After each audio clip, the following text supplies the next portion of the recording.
Time for the 49ers Rush podcast. Definitely. Tim here asked, I'm very interested to get your opinion on Trey Sermon, who had an interesting game. What was your breakaway from it or breakdown from it? Because I know I had a couple of opinions of my own that might have differed from the public opinion. I thought it was better than last year's Trey Sermon. Not near as good as TDP, though.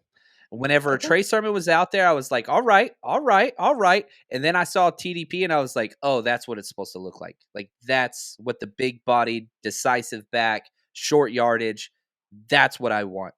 And so he had some good reps, 6 carries, 11 yards, not great. He had a lot of negative reps too, where he was just indecisive, stopped his momentum completely. And that's the thing with TDP.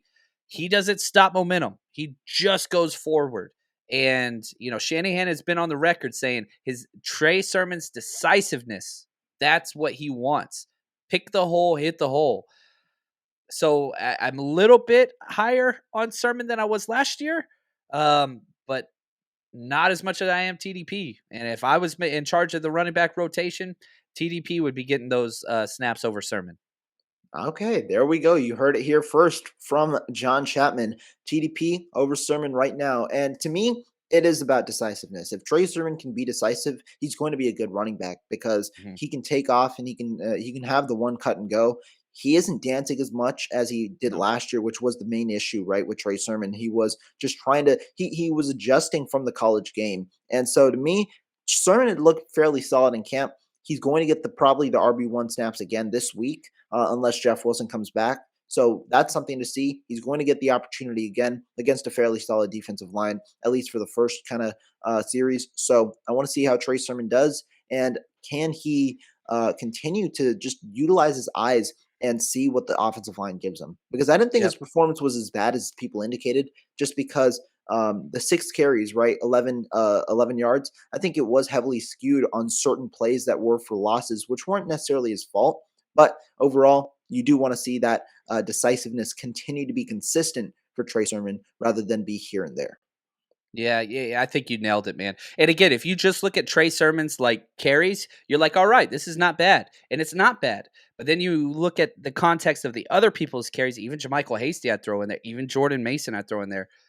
It was much more decisive and clean and just, okay, there it is. Now, maybe they had better holes, whatever else to run through. I don't know, but he's got to step it up a little. I want to see more. This is going to be a big week for him. Yeah, definitely. And so that also answers Big Papa's question about the running backs. So we'll go over to Luke Luna, who asked about the corners. Do you think that they will stay available this season, or do you think injuries are just a precaution? Injuries going to happen. The depth is there. Jason Verrett, I'm pretty sure, is going to be on the pup to start the season. So he's going to be that kind of middle of the game reliever that's going to step into the heart of the schedule. But you're built in a way to where I think that you have 4 decent. You've got 2 stud starters, Mosley and Ward. Ward definitely cornerback 1, but Ambry Thomas, Diamador, Lenore, rotating those guys in. You throw out Lenore. If he struggles, you throw out Thomas. He struggles, you go back to Lenore, and you just allow those guys. The thing that I will say, Josh Norman's not walking through that door, thank God. So we're at a much better place than we were last year. Yeah, definitely. And I mean, like you said it, no Josh Norman, no Trey Kirkpatrick. We've got better depth this year, and obviously we got better high-end talent.